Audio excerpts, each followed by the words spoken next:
Olá pessoal, mais uma vez, boa noite a todos. Com muita alegria, com muita felicidade, estamos aqui reunidos mais uma vez, no nosso encontro semanal às terças-feiras. Com muito frio lá fora, mas aqui dentro com muito calor espiritual e muito calor humano. É muito bom tê-los aqui em nossa casa. E, apesar de muitos conhecerem, mas vale principalmente para aqueles que não conhecem, os recadinhos da casa. E não esquecendo também o nosso boa noite e as boas-vindas aos nossos amigos que assistem pela internet. Então, a Casa do Caminho Santana, ela tem palestras, todos os temas estão todos nos prospectos que nós temos ali à disposição de todos, e o pessoal da internet pode acessá-los pelo nosso site, que é o www.casadocaminhosantana.com.br. Nos domingos nós temos também uma atividade extra, que é a evangelização infantil, e às terças-feiras, que é hoje, nós temos o tratamento de passes para dependentes químicos e depressão, ou a distância para os seus familiares. Lembrando que a distância é necessário que a pessoa passe pelo nosso plantão para então ser orientado como proceder. Bom? Sobre as obras sociais da casa, às sextas-feiras nós temos um trabalho muito importante, que é o trabalho de atendimento e apoio aos dependentes químicos, uma equipe treinada, que é liderada pelo Paulinho, que é o psicólogo, faz o atendimento aos dependentes e aos seus familiares, como a gente chama, e os seus codependentes. Então, é um trabalho gratuito, não precisa inscrição, é só comparecer aqui na casa, sextas-feiras, 19h45. Por favor, divulguem também esse trabalho da casa. Na assistência social, nós temos, segundo sábado de cada mês, a partir das 9 horas, distribuição de cestas básicas, são 70 famílias assistidas. Para isso, nós pedimos a colaboração de todos, se puderem trazer, onde está aquele coração apontando ali no carrinho, 1 quilo de alimento, 1 litro de óleo, qualquer coisa que possa ajudar as crianças e as nossas famílias. Nesse mesmo dia, nós temos também um trabalho de apoio jurídico, um grupo de voluntários, advogados, presta toda a orientação a essas famílias que vêm aqui buscar não só o apoio material, mas recebem também um apoio espiritual, a uma pequena palestra, passes, e, se necessário, também passam pela ajuda dos nossos advogados. E também aos sábados, a partir das 17 horas, nós temos um grupo de voluntários que sai todo sábado aqui, preparam um chá, agora mais nessa época de frio, chocolate quente, distribuindo cobertores na semana passada. O Dani é um dos coordenadores, e nós atendemos lá embaixo do viaduto, embaixo do metrô Tietê e Carandiru. Infelizmente, o que a gente tem verificado lá, pessoal, que o número de necessitados aumenta dia a dia.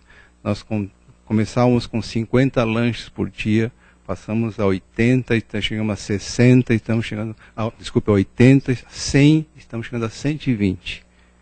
Então, de um lado é bom que a casa atinja algum trabalho de assistência, por outro lado é muito triste ver cada vez mais pessoas necessitadas. E, para nossa alegria, a casa vai começar um outro trabalho, que era um sonho de todos, da Cida, da Socorro, da Sandra, que é um trabalho de apoio a gestantes. Não é um trabalho material de dar um alimento ou dar um enxoval, mas sim de dar conhecimento, dar uma conscientização à futura mamãe da importância dos cuidados que ela deve ter durante toda a sua gestão. Logicamente que a casa vai procurar também dar algum apoio material, mas não é o foco. O foco é desenvolver um trabalho que possa ajudar a futura mamãe a se conscientizar dessa importância de ser mãe.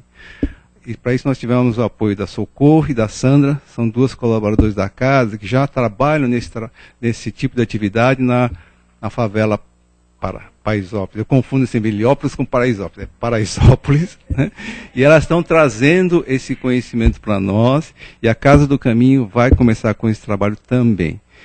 Para todos esses trabalhos, pessoal, quem quiser participar, conhecer, a casa é aberta.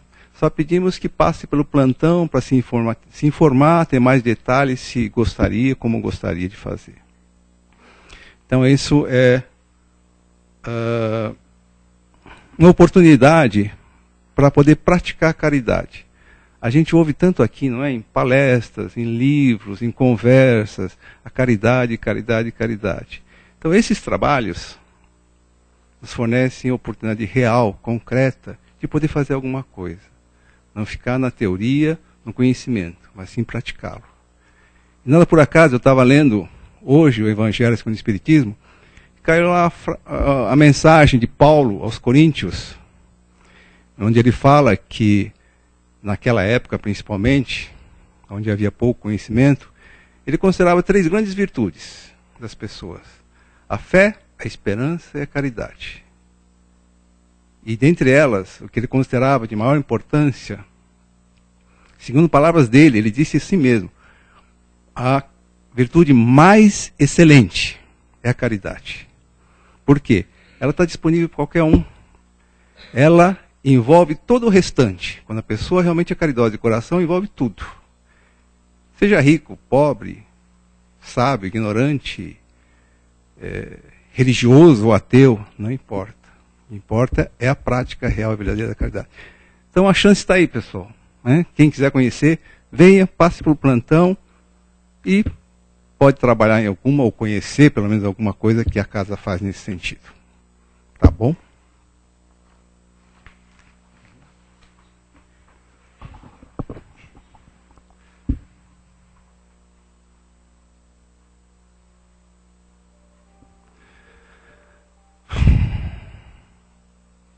Minhas amigas e meus amigos queridos,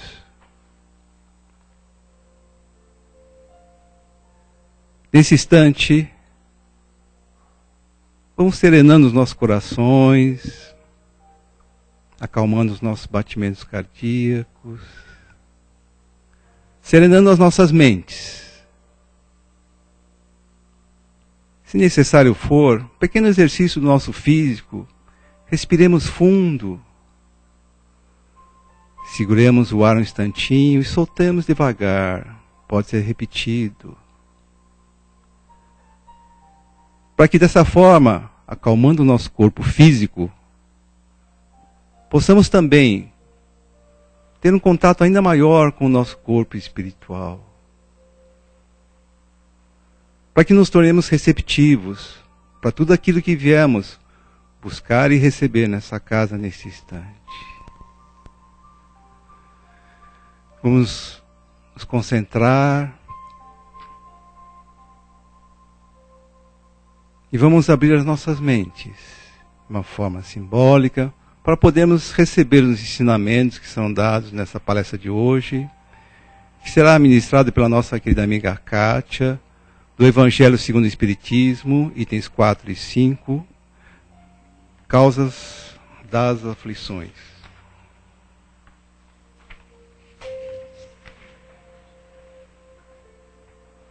Causas atuais das aflições. Tá bom? Kátia, seja bem-vinda. Boa noite a todos, que a paz de Jesus nos fortaleça, nos ampare, nos inspire, né? E que possamos aproveitar para refletir um pouquinho, já que a gente saiu no frio, né? Que ele não seja útil, né? E que bom que faz frio, né? Porque quando faz calor a gente reclama, quando faz frio a gente reclama. E aí a gente vai começando a perceber como que as aflições surgem na nossa vida, né? Eu estava comentando com a Kil, falar de aflição é uma coisa muito complicada, porque todo mundo vive tão aflito, né? E parece que a gente fala no assunto, a coisa fica mais forte, né? Porque a gente fica, todo mundo fala assim, quando vem para o centro, procure esquecer o problema. Eu falo, primeiro, que a gente não esquece. Segundo, que aí a gente ainda fica lembrando, né? Porque vamos falar de aflição. Mas é interessante nós pensarmos na origem das nossas aflições. Vocês vão falar assim, a aflição é problema. Sim, mas a aflição não é um problema. É aquele problema que causa angústia, a gente arranca o cabelo, fica desesperado, fica sem dormir. Não é só um problema, né? É toda uma inquietação, um incômodo, que nos leva a situações de desequilíbrio. Eu costumo brincar, como eu não sou uma pessoa equilibrada, que todo mundo tem a sua faixa de desequilíbrio natural, né? Você oscila numa faixa natural de desequilíbrio. De vez em quando você melhora um pouquinho essa faixa, mas é muito mais fácil a gente piorar muito a faixa, né? Então quando as pessoas falam assim, eu me desequilibrei, eu falo, nossa, que bom que você consegue voltar para o equilíbrio, porque eu não consigo, né? Eu ainda sou um ser desequilibrado, tendendo a melhorar, né, ou a reduzir o nível do meu desequilíbrio. Mas não a me tornar, ainda não consigo me tornar equilibrada, né? É complicado, não é? Muito difícil. E aí, quando a gente fala nessas aflições, eu fiz a brincadeira aí com o frio, que a gente reclama de calor, reclama de frio, elas estão muito ligadas à forma como nós olhamos para o mundo. Porque nós medimos o outro por nós mesmos. Mas será que é isso de verdade? Porque nós temos que parar para pensar, baseado em que visão a nosso respeito, que nós medimos o outro. Porque, de um modo geral, nós somos o máximo e o outro é o mínimo, quando é alguma coisa. Não é assim? É o mínimo, né? Porque nós somos o máximo.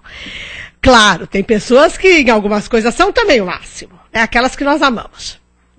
Enquanto nós a amamos.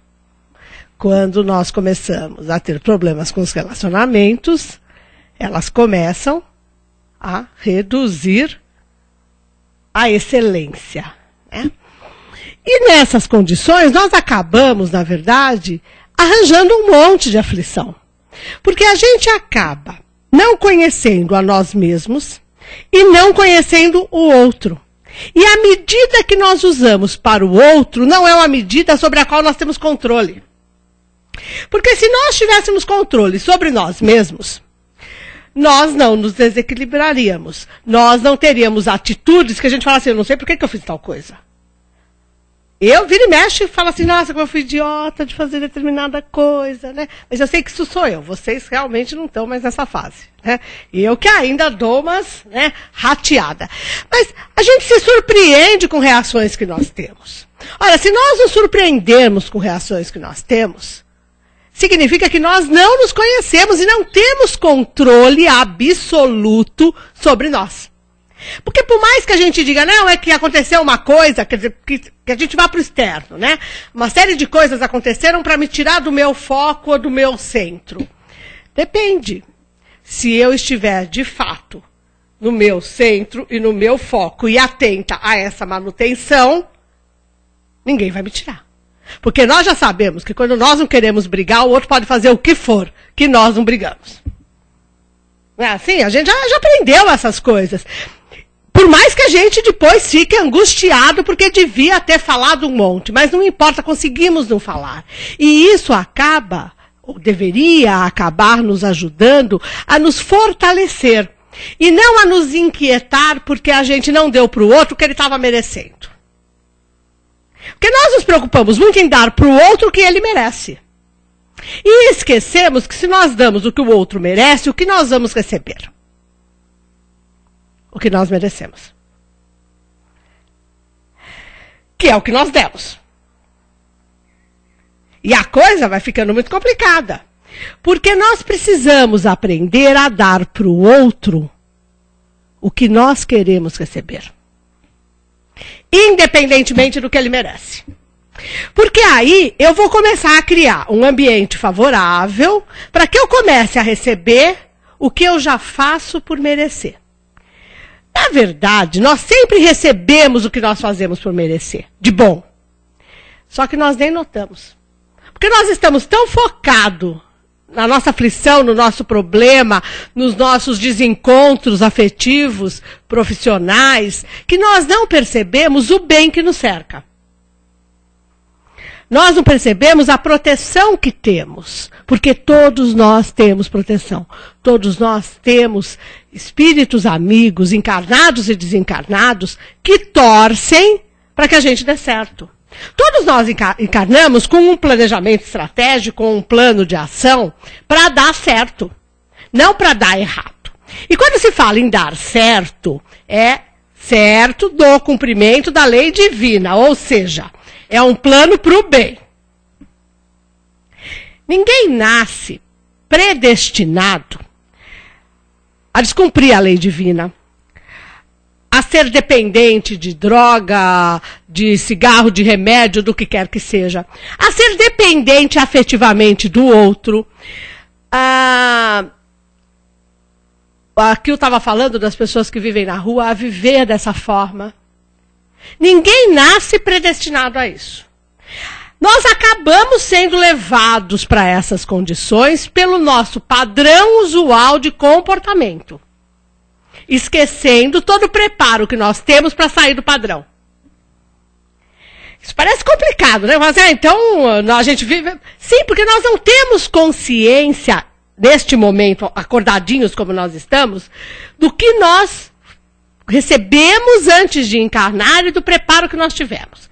Às vezes a gente dorme, acorda pela manhã e fala assim, nossa, eu tive um encontro tão simpático, me mostraram algumas coisas, não é? Me senti tão... Estou com vontade de mudar a minha vida.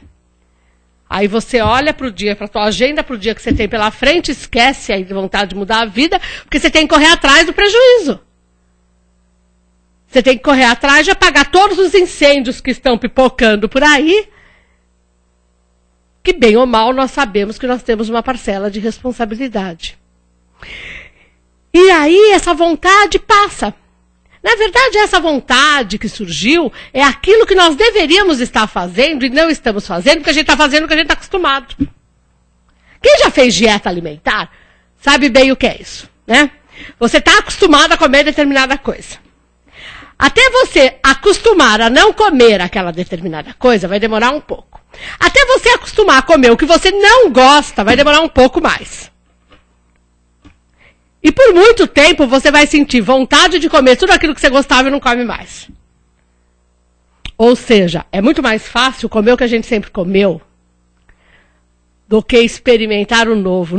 Isso independe se é arroz, feijão e ovo, ou se é caviar, salmão, independe do que é e de quanto custa. Tem a ver com costume, com hábito.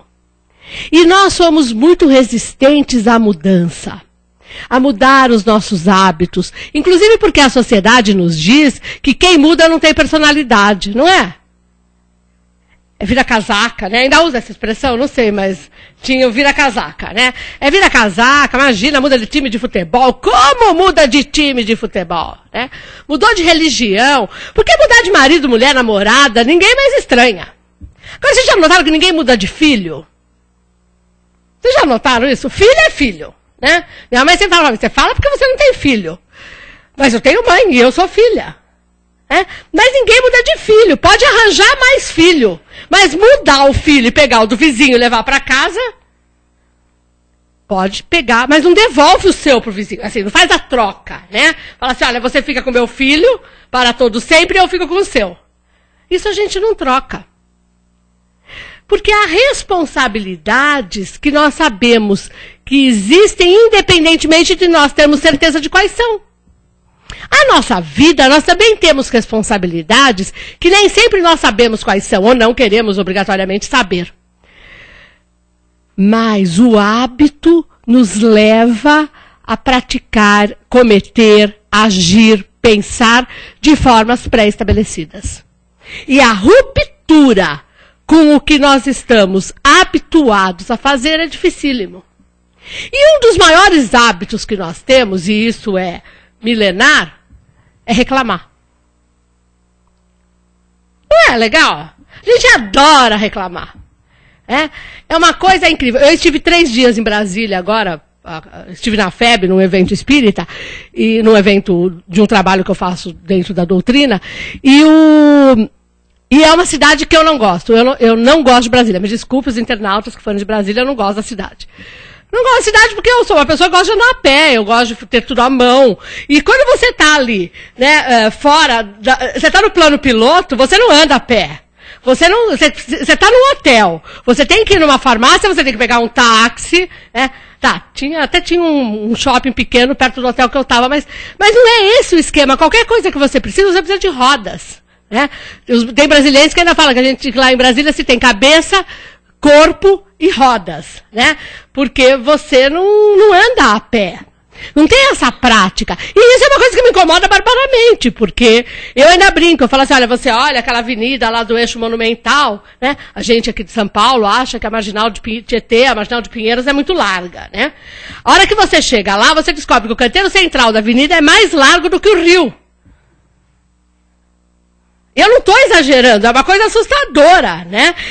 E aí você fala assim, nossa, quanto prédio de apartamento que cabe aqui. É uma mania bem paulistana, mas é o tipo de lugar que me gera um monte de angústia, de ansiedade, de aflição, porque eu não me sinto confortável num lugar como aquele. Agora, eu chegar lá e ficar reclamando, eu não suporto essa cidade, porque isso, porque eu vou aproveitar o que eu tenho que fazer? Não. Não que eu não reclame, mas e pelo menos eu não reclamo quando eu estou fazendo um trabalho que tem que ser feito, ponto. Nós temos que começar a nos estabelecer metas. E saber que determinadas coisas vão ter que acontecer. Nós, paulistanos, reclamamos muito do trânsito. Adianta reclamar do trânsito? Ele vai diminuir? Adianta ficar aflito no trânsito? Hoje eu comecei a ficar aflita porque eu saí 6 horas da tarde da Avenida Paulista, eu levei 1h20 para chegar pela 9 de julho na estação Tiradentes. Eu estava vendo que eu não ia chegar ao centro no horário. Adianta eu ficar aflita? Não, se eu não chegar, vocês lamento. Né? Aqui eu faria palestra, a Sandra... O Luizinho, eu sempre acho que eu chamo João Luiz, é esse o meu problema. O Luizinho, as pessoas fariam o meu trabalho. Mas nós temos que perceber que muitas das nossas aflições são geradas porque nós não estamos atentos. Se eu tivesse saído 7h30 da Avenida Paulista, eu não ia chegar mesmo. Nem de metrô. Porque o metrô da Paulista aqui leva 40 minutos. A Santana, porque eu já fiz o cálculo. É direitinho. É só contar as estações, multiplicar por 1,5 minutos, você descobre quanto tempo leva para você ir de um ponto a outro. E se ainda tem que fazer mudança de linha, você tem que considerar mais uns 5 minutos. É esse o cálculo do metrô. Não tem outro. Sair 7 horas, eu vou ficar aflita. Agora, sair às 6 e ficar aflita é um pouco de exagero. É muito tempo no trânsito. Agora, realmente, estava acima da média. Vai ver que é por causa do frio. Não sei. Mas nós temos que perceber até que ponto nós temos o controle para que as coisas não nos deixem aflitas. Nós deixamos, de modo geral, as coisas todas para a última hora. Na última hora, a gente vai resolver. E se nós fizermos dentro do prazo que nos é dado, tudo fica mais simples.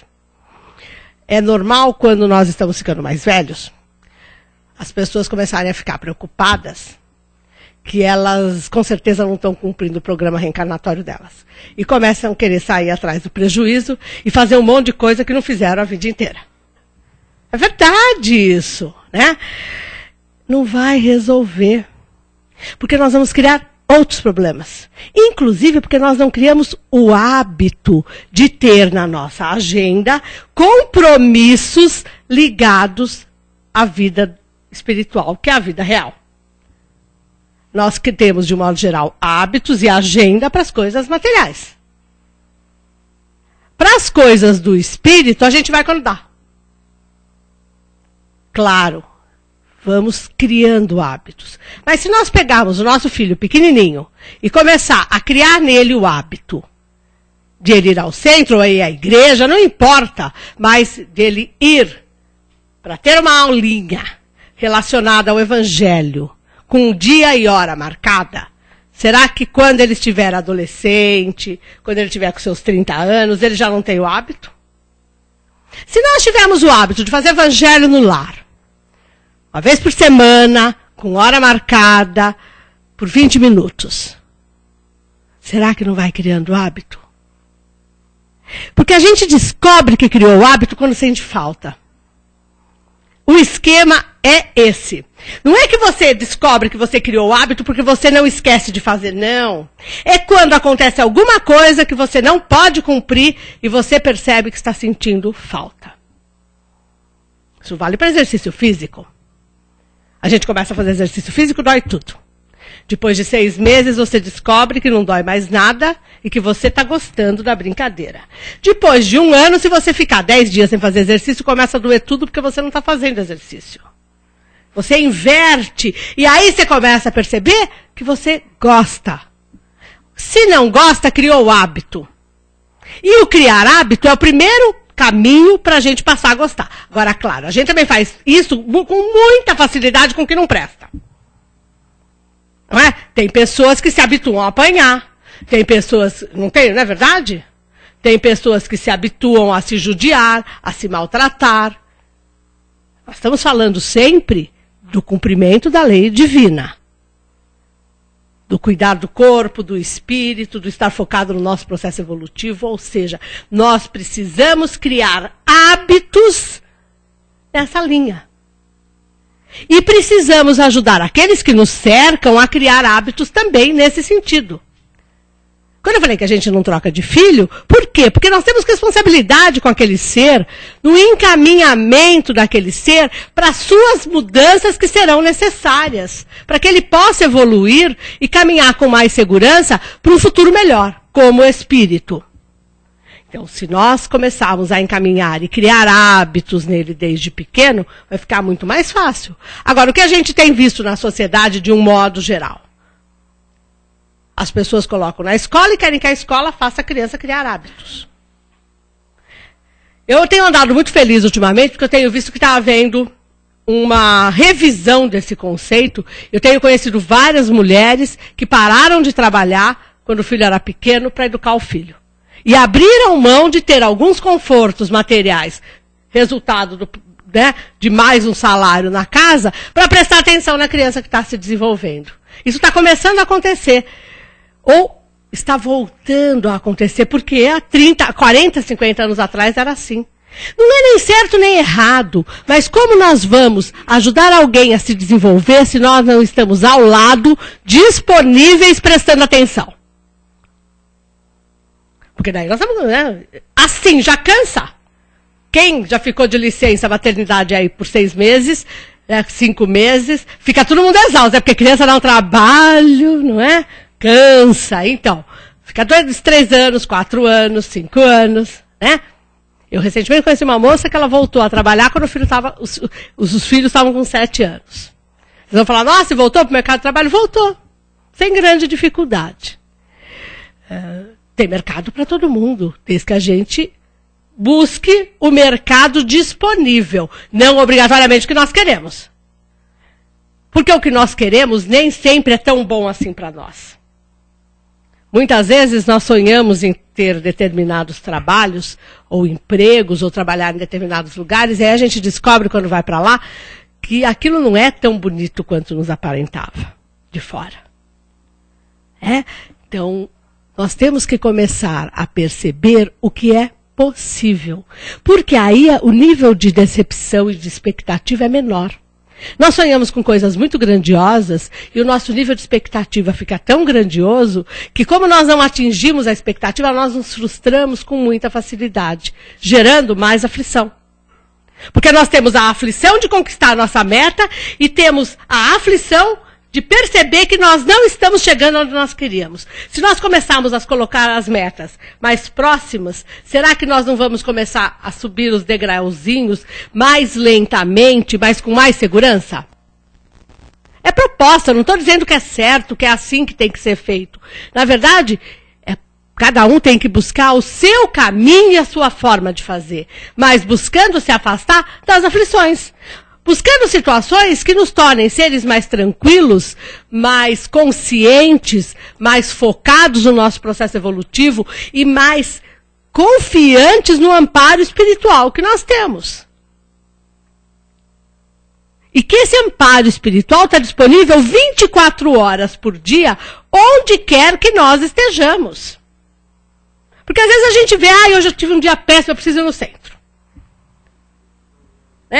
E se for o dia que o centro não abre, se for o dia que você está do outro lado do mundo, como é que você vai fazer? Você não vai e vai ficar angustiado porque não foi e vai achar que não vai melhorar? Se você se aquietar, fizer uma leitura, fizer uma prece, observar a natureza, ouvir o canto dos pássaros, porque tem muito passarinho cantando por aí, né?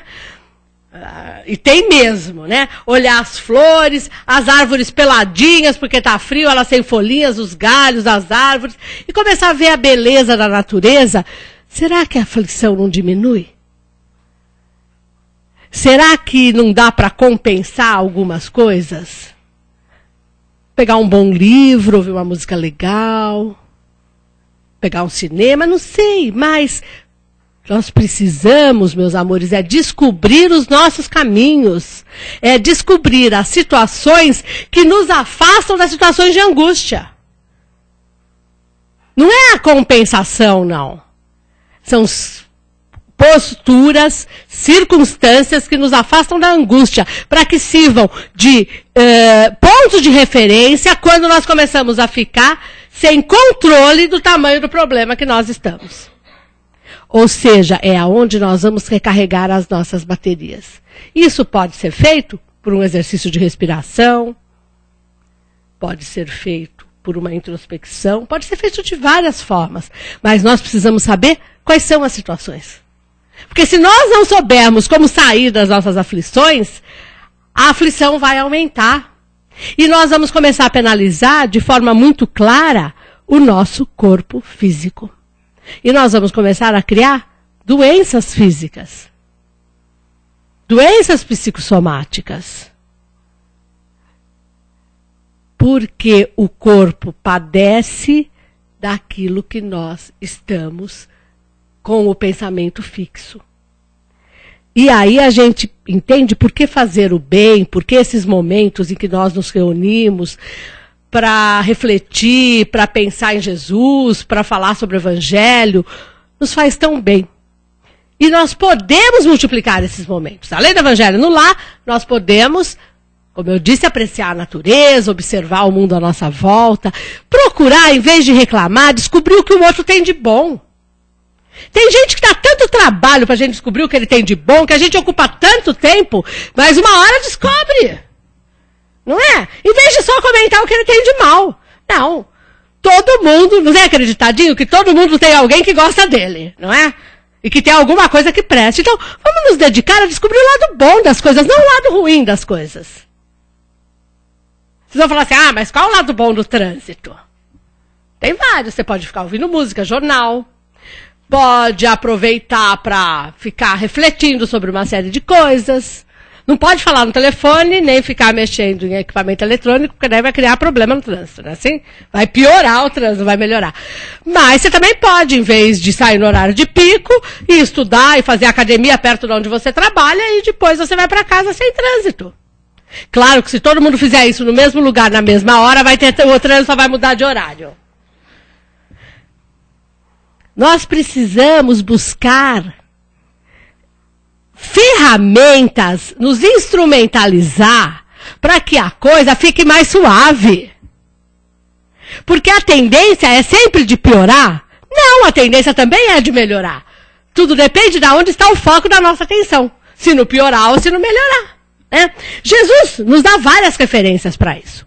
Ele nos diz, por exemplo, está em Mateus capítulo 7, versículo 12, que tudo o que quereis que os homens vos façam, fazei-lhe também vós. Já falei sobre isso hoje. Né? Nós temos que começar a dar para o outro o que nós queremos receber. É fácil isso? Claro que não. Primeiro, porque nós vamos ter que ter um esforço para saber o que nós de fato queremos receber.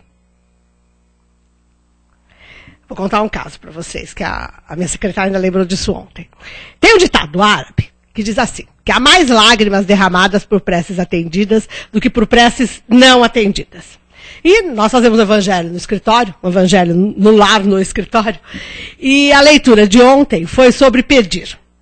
E ela ainda lembrou, falou assim, eu sempre lembro aquela frase, né? Falei, então, que coisa, né? O que a gente pede. Aí ela falou assim, e faz a prece, qual é a nossa lista de prece. Aí ela contou um caso de uma pessoa que ela conhece, que eu também conheço, que rezava toda noite, todo dia, o dia inteiro, 24 horas por dia, pedindo namorado. Mas a pessoa descrevia o namorado que ela queria com riqueza de detalhes. Quero um cara atencioso, dedicado, que se preocupe comigo, que isso, que aquilo. Apareceu o namorado.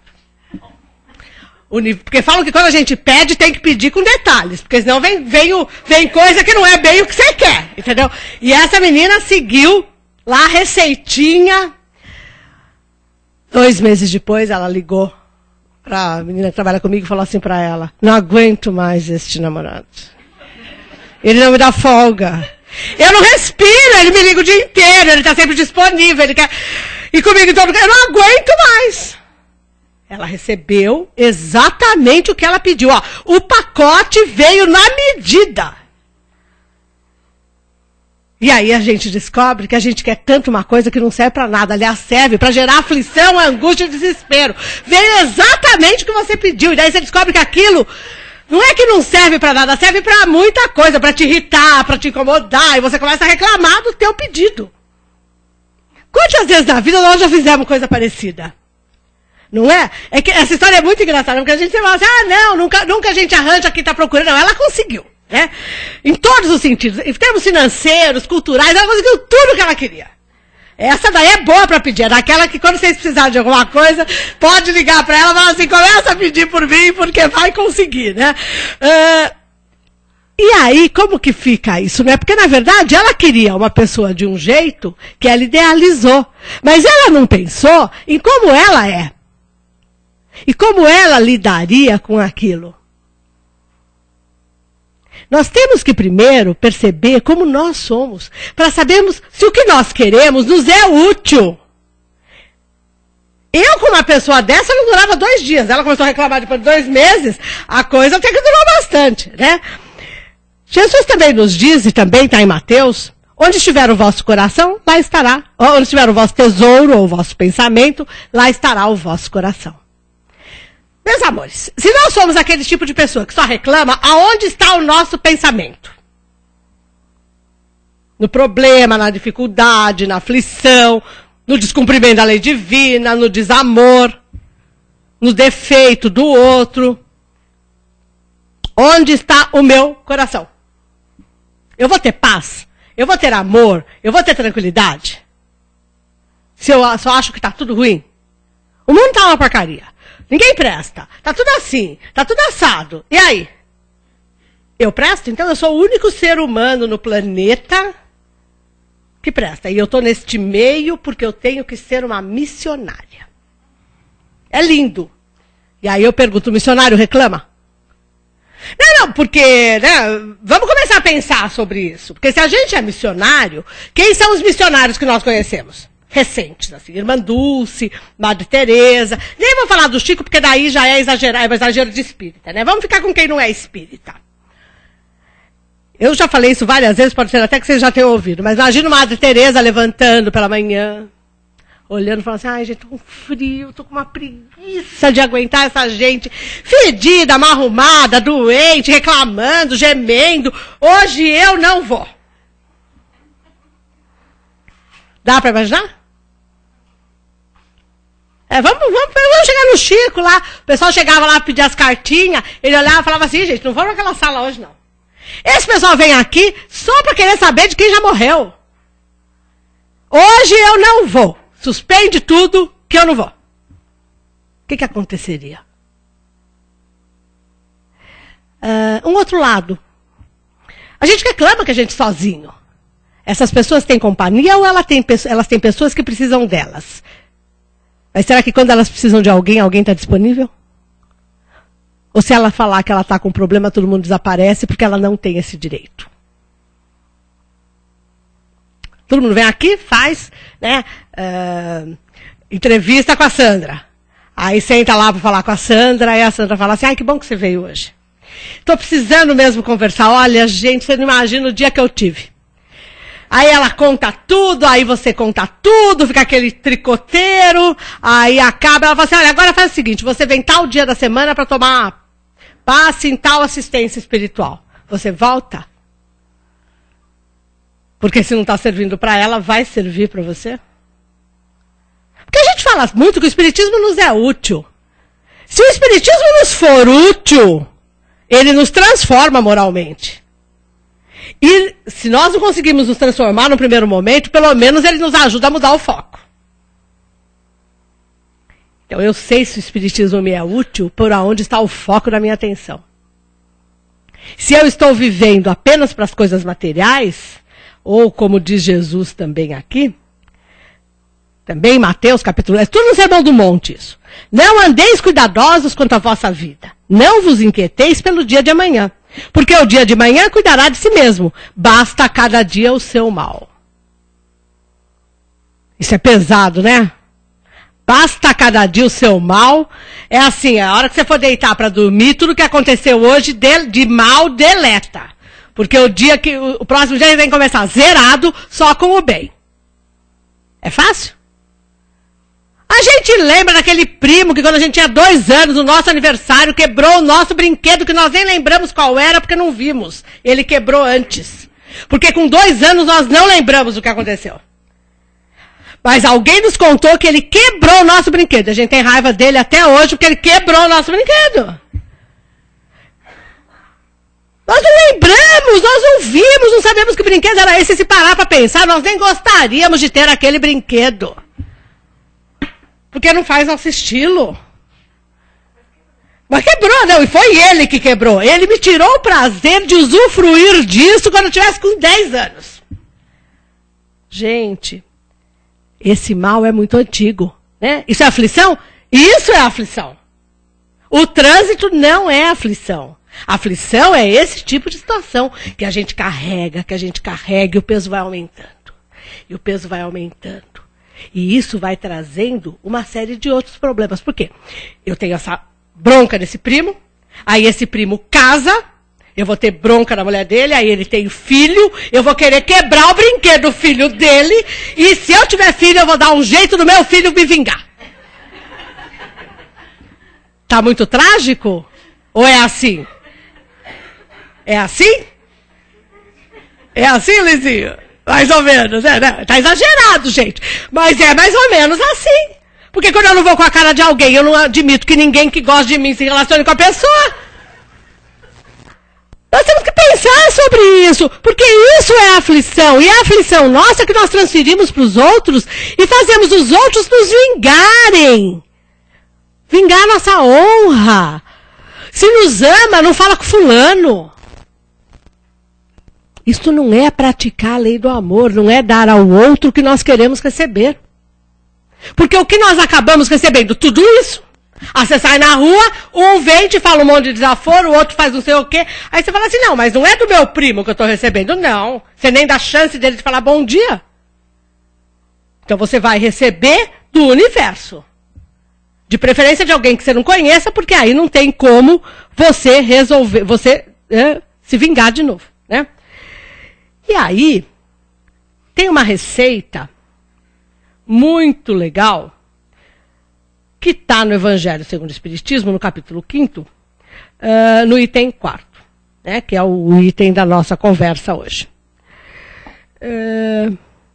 E é o seguinte, eu vou ler para vocês porque eu acho que fica mais legal. Interroguem friamente suas consciências, todos os que são feridos no coração pelas vicissitudes e decepções da vida. Remontem, passo a passo, a origem dos males que os torturam. E verifiquem se, as mais das vezes, não poderão dizer: se eu houvesse feito ou deixado de fazer tal coisa, não estaria em semelhante condição. A quem há, então, de o homem responsabilizar por todas essas aflições, senão a si mesmo?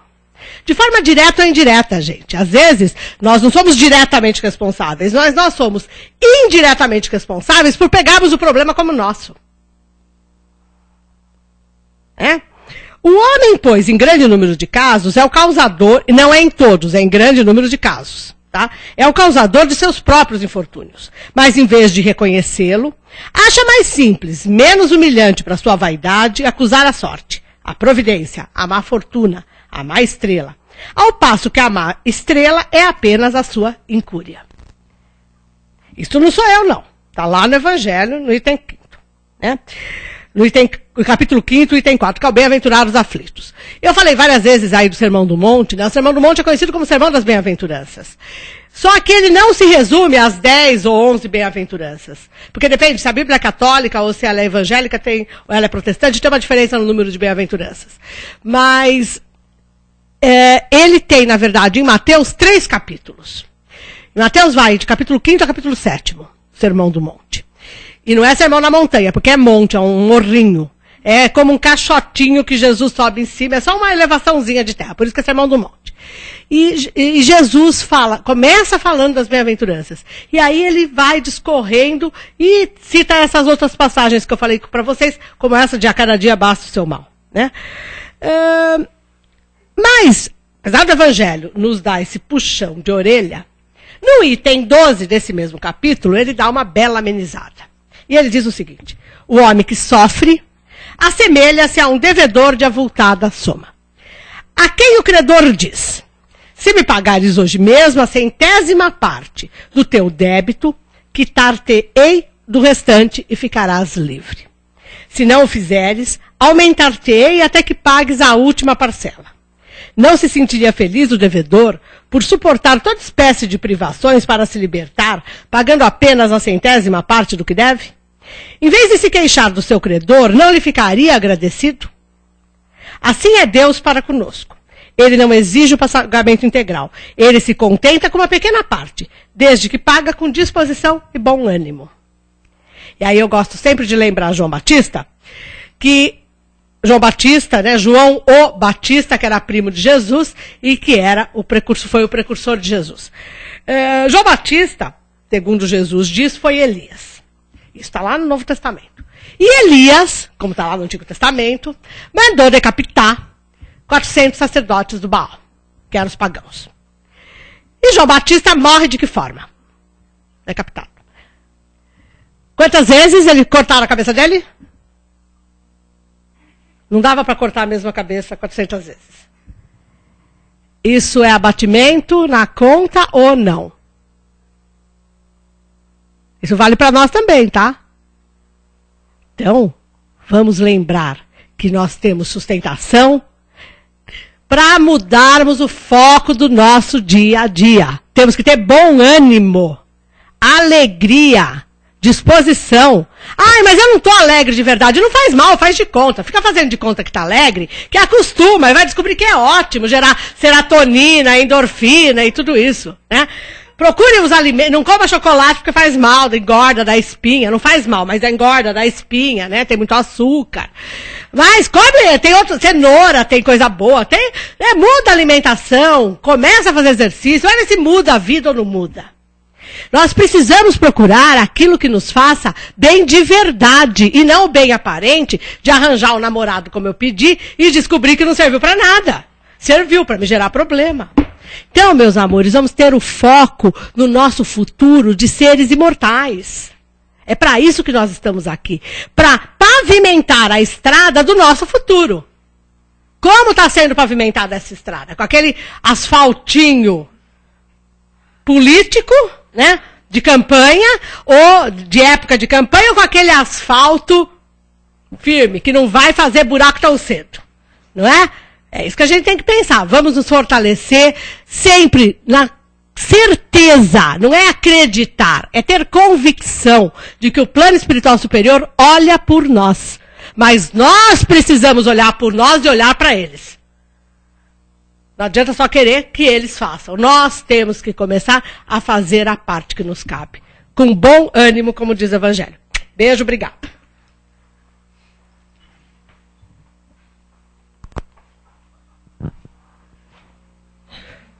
Bem, minhas amigas, meus amigos, depois a gente ouvir tanto conhecimento, tanta informação boa.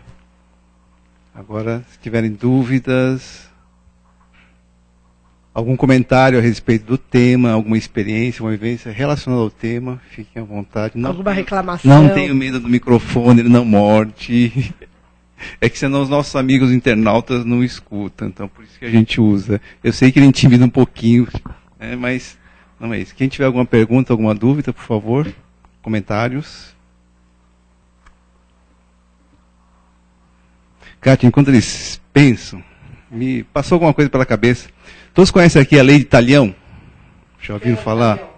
É? Olho por olho, dente por dente. Até que ponto isso... Eu acho que isso não passou, infelizmente. A gente está no século XXI e ainda existe. Até que ponto isso influencia as nossas... É muito legal pensar nisso, né? O Código de Hammurabi. Hammurabi é um rei bem anterior, muito anterior a Moisés. E quando Moisés recebe os 10 mandamentos, os judeus viviam segundo o Código de Hammurabi, que é o primeiro código, né, quem é advogado sabe disso, é o primeiro código de lei da humanidade. Não se tem notícia de nenhum outro código legal, código penal, antes de Hammurabi. É o primeiro. E na internet, quem se interessar, procura, ele é muito interessante de ser lido. Porque ele era olho por olho, dente por dente. Ponto. Na verdade, hoje, nós não somos olho por olho, dente por dente. Pegando a historinha do primo que quebrou meu brinquedo, isso não é olho por olho, dente por dente. Isso tem uma penalização e um juro altíssimo, inflaciona o processo. Enquanto que a lei divina desconta o ganho. Ou seja, eu estou aqui hoje conversando com vocês. Parto do princípio, pela carinha de vocês, que vocês estão gostando, estão alegres, estão simpáticos, estão pensando bem de mim. Aí, mas eu não sou tão boa, eu não sou boa como vocês imaginam, mas vocês estão pensando, vocês me acham ótima, maravilha, excelente, perfeito. Aí eu desencarno na minha condição espiritual, que é minha condição espiritual. E vocês ficam sabendo que eu desencarnei e fazem prece por mim, fazem... O mal que eu tenha feito vai ser reduzido pelo bem que vocês querem para mim. É assim que a lei divina funciona. Independentemente de eu merecer esse bem. Este bem vai me beneficiar. Mas nós, de um modo geral, não agimos assim. A gente quer o olho por olho, dente por dente, mas quer o outro olho também, a língua, os bracinhos e todo o resto. Porque eu tenho que lavar minha honra. Eu tenho que eliminar quem me prejudica. Meus amores, uma notícia ótima. O espírito é imortal. Você pode eliminar fisicamente. Mas o espírito vai continuar por aí. Como dizia Paulo de Tarso, soprando, né? Porque Paulo falava que o espírito sopra, né? Soprando por aí. Se ele for evoluído, que bom.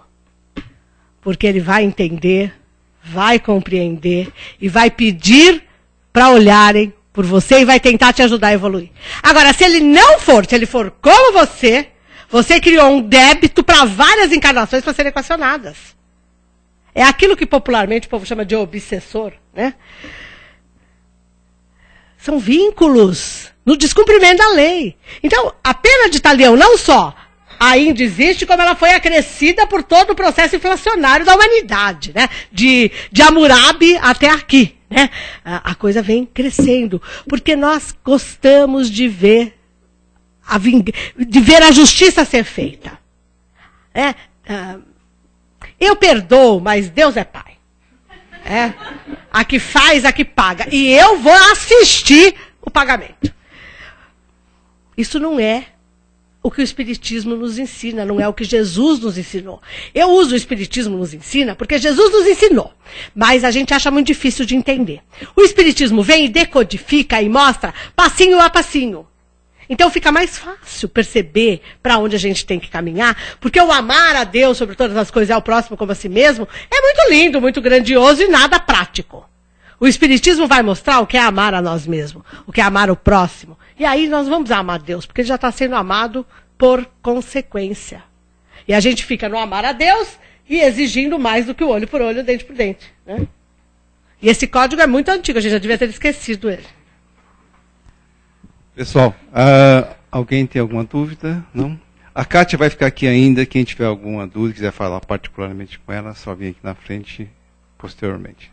Tá bom? Obrigada, gente. Obrigado. Muita paz, muita força e muita convicção que Jesus olha por nós através de todos os benfeitores que nos assistem.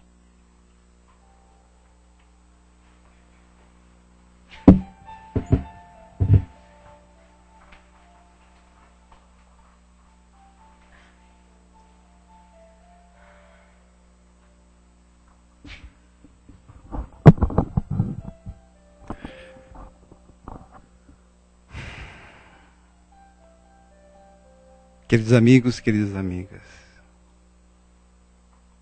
tanto recebemos conhecimentos, energias, bênçãos, auxílio, pois queridos amigos espirituais estão aqui à nossa volta, nos amparando, nos ajudando, nos envolvendo, nos trazendo todo o amor e o carinho do nosso Pai, que está aqui presente. E assim, nesse sentido, vamos agradecer um pouquinho, retribuir tudo que estamos recebendo.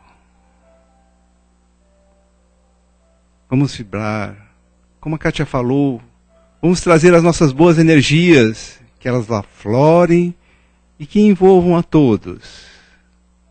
E vamos doar um pouco também.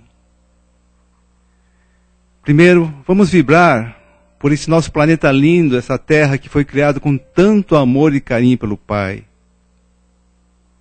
Que saibamos preservá-lo, que saibamos conservá-lo. Vamos vibrar com muito carinho por esse planeta azul, que nos acolhe, nos recebe e nos permite estarmos aqui para a nossa evolução, para o nosso conhecimento. Vibremos.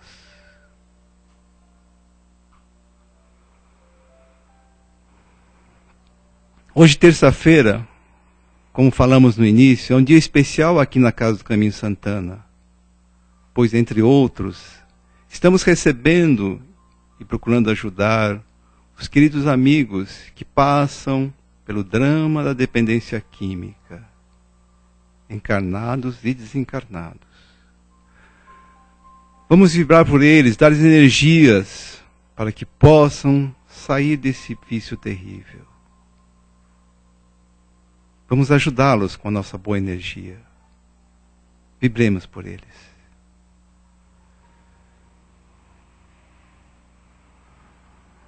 Vamos imaginar nesse instante um amigo, um familiar, um parente, que passa por alguma dificuldade, seja ela espiritual, mental ou física. Vamos imaginá-lo à nossa frente e envolvê-lo com uma luz celestial azul, de boas energias, de carinho, de amor, e que possa, com a nossa pequenina ajuda, passar por essas dificuldades. Vibremos. Pai amado, permita-me nesse instante usar as palavras do André Luiz. Pai querido, guiai aqueles que estão perdidos, sem direção. Instruí aqueles que estão na ignorância, no desconhecimento. Amparai e ajudai aqueles que estão no sofrimento. E, finalmente, Pai, acalmai e dai paz àqueles que estão no desespero e na agonia. Enfim, meu Pai, onde houver uma dor, uma lágrima de sofrimento, que a vossa misericórdia esteja presente. Que a paz do Senhor esteja com todos nós, agora e sempre. Que assim seja. Nós vamos dar início então agora à sessão dos passes. E um conselho que a gente dá é que permaneçam em silêncio e se concentrem naquilo que vieram buscar ao adentrarem na sala de passe. Isso irá facilitar muito. Paz a todos nós. Que assim seja.